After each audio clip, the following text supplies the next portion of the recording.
Today we're making blueberry jelly from actual berries. So our first step is just to take these and we're going to cook them down and make some jelly out of these.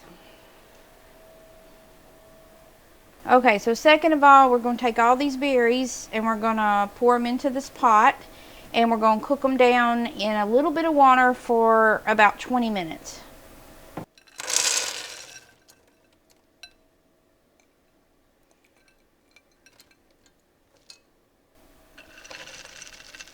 You can use any kind of berry you want to, you're just going to cook it down. And we have a massive amount of blueberries, so I'm going to have to use multiple pots.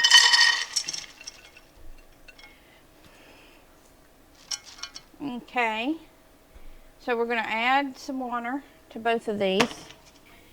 And you want to just kind of cover the berries, but not like a ton of water.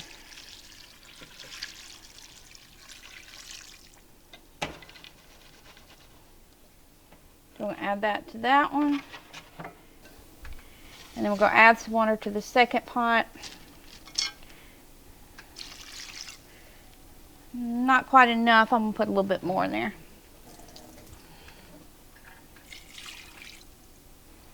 I probably can add some more berries to that too. Again, these are just frozen. I put them in the freezer.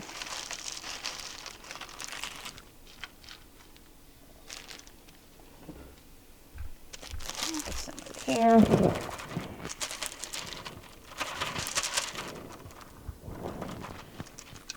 Alright. Okay, we're going to turn the stove on and these are going to get really hot, and once they're really hot, they're going to cook down for about 20 minutes. So while my berries are cooking down, I'm going to go ahead and sterilize all my jars so that will be done and I won't have to do it. To do that, we bring water to a boil in the canner, and then we're going to add our jars, as many as will fit at a time, and get those all sterilized.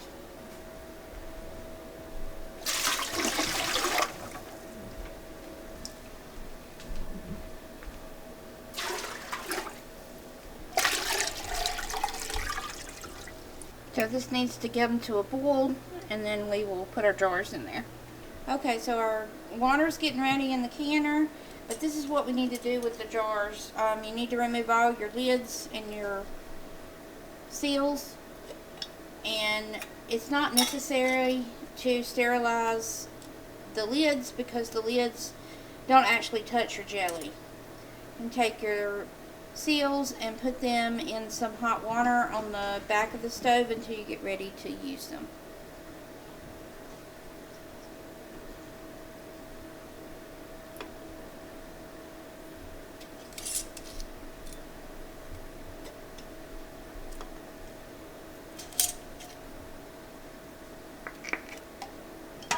You do need to make sure that your lids are clean, and these are, they're brand new, but they don't have to be sterilized because they do not touch the jelly.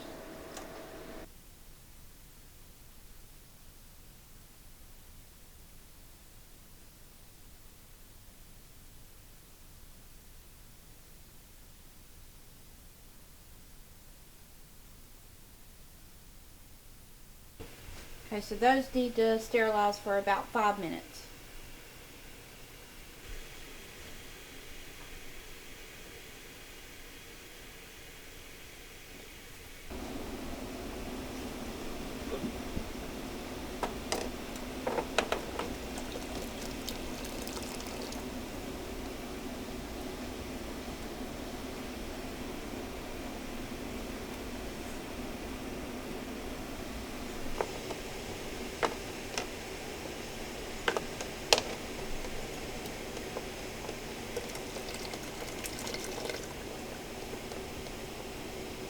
If you can see these, they're kind of all mushy. They're shriveled up, and they're ready. They're pretty much cooked down, so we're ready to do what we need to do with those. So we can turn the stove off, and then we're just going to take a potato masher and mash them.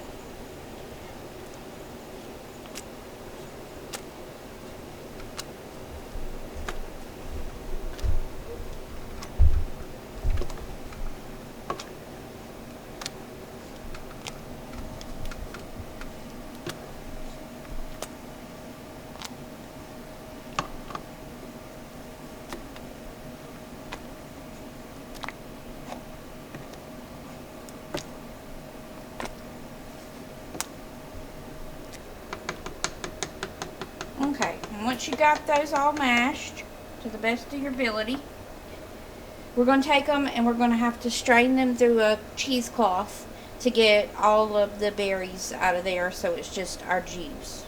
So we're going to do that now. So this is a cheesecloth, and they come in different things. This one was actually pretty neat. It's got little legs on it so your berries can drip down. This one you just hold with you put it around this metal. I'll hold it with your hand on this side, or let it sit in your jar or your bowl and drip.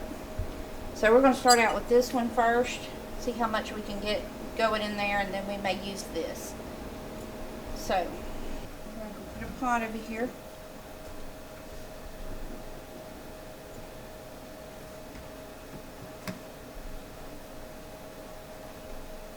We're going to take these berries and we're going to put it in here and let it drip.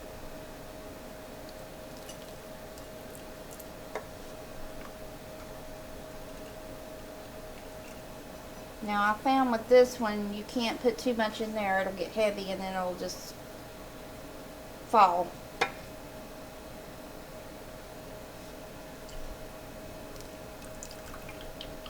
going to let that go and we'll see.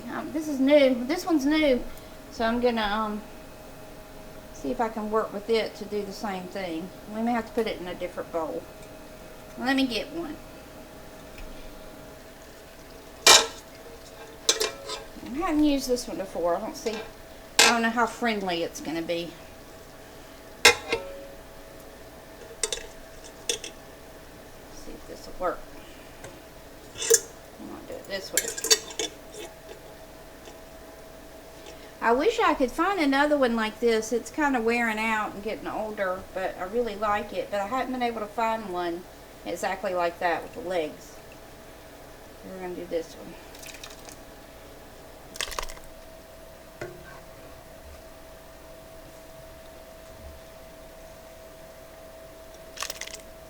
Yeah, it's not going to be too friendly. You have to sit here and hold this one.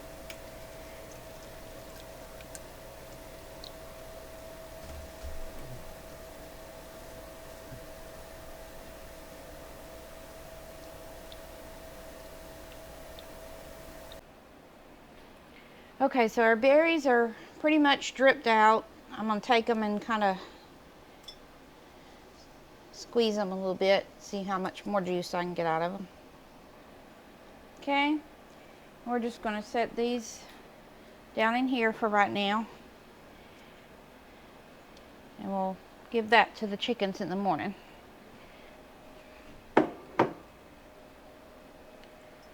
Alright.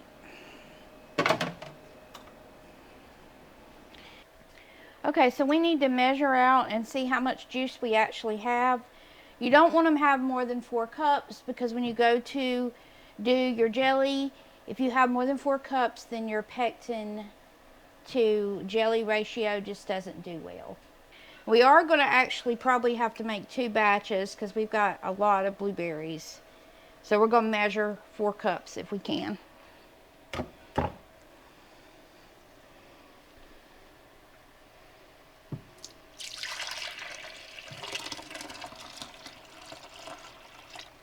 So it's almost 4 cups. I'm going to put a little bit more.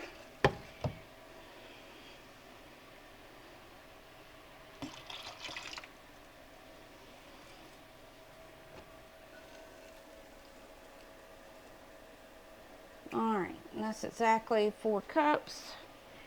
We're going to save this. Don't throw it out. We're going to use it in a second batch. And I'm going to put it to the side for right now, and we're going to work with this. Alright.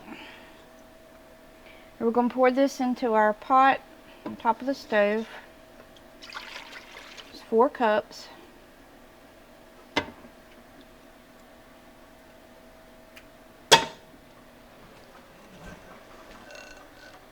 We're going to add a tablespoon of butter. That keeps your jelly from foaming up when you're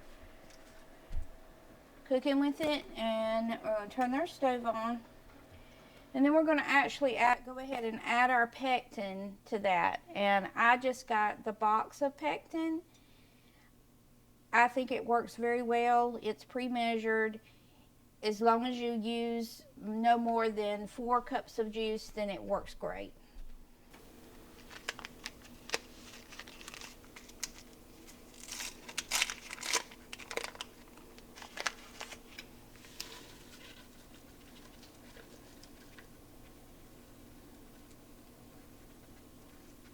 Okay, I'm gonna find me a whisk. I'm gonna whisk that up.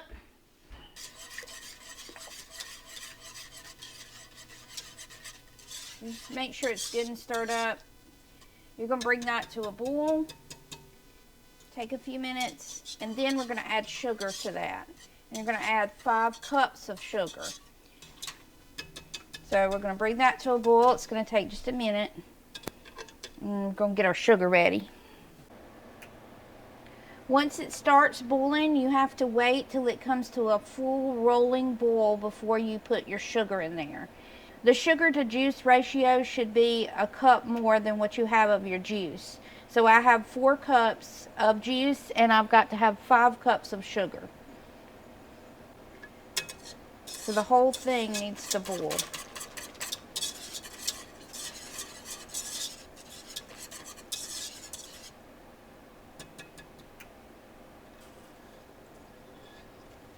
Once this comes to a full rolling boil that can't be stirred down, then you're going to add your sugar.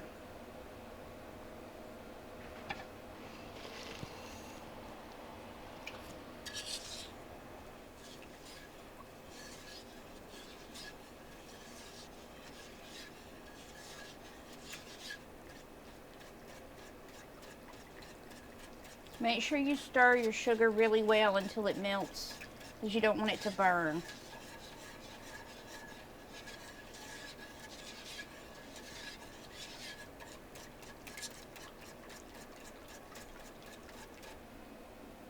You're going to let that come to a full rolling boil and let it boil for 1 minute, and then you're going to remove it from the stove in order to add it to your jars.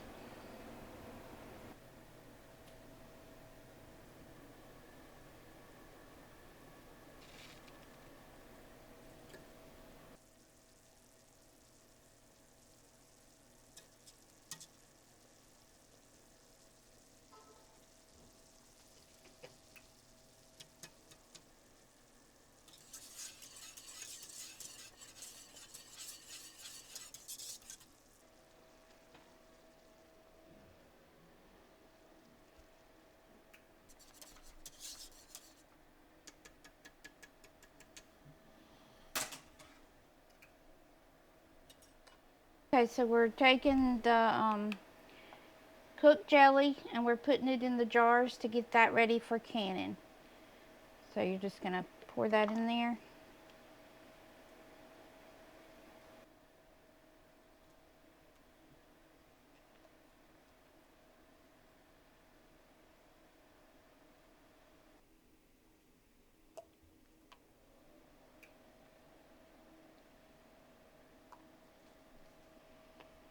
It's best to always use a funnel for this.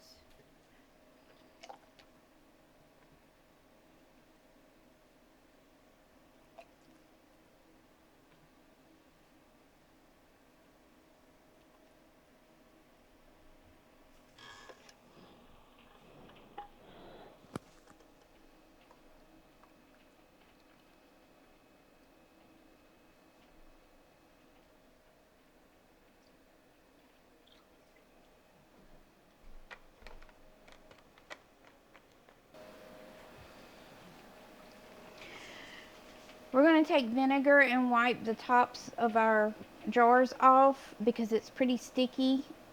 That way when we put our seals on, it'll create a good seal.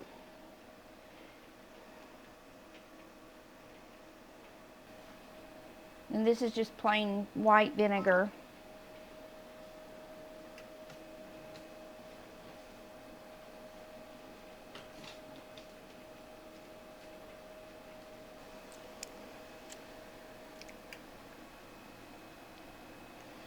Okay, so we've had our seals sitting in some warm water. It's not boiling water, it's just warm water to loosen up the seals so it'll seal really good. So we're going to take those seals and put them on top and then put our lids.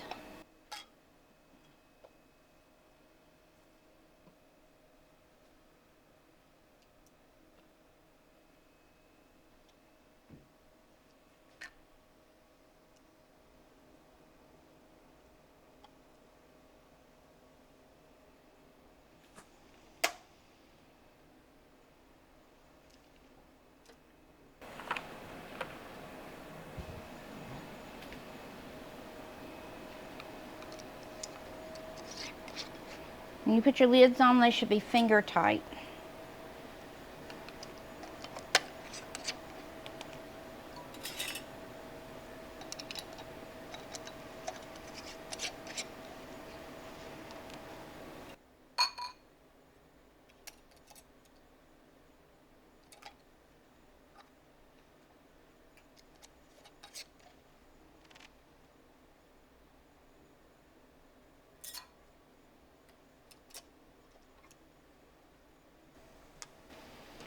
You'll want to put your jars in a hot water bath of boiling water for 5 minutes. It does not have to be in a canner, but that's just what we have. You can use a regular pot if you want to, but it just has to be in boiling water for 5 minutes to create a seal.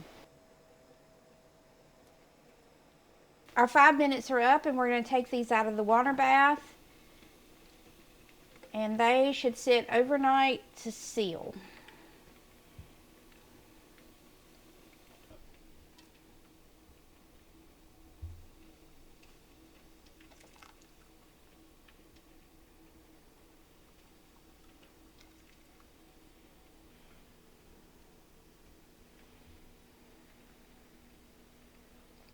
That's how I make my homemade blueberry jelly. So I hope you've enjoyed watching. I hope you've learned something. Please hit that like button and subscribe. And I'll leave that recipe in the link below.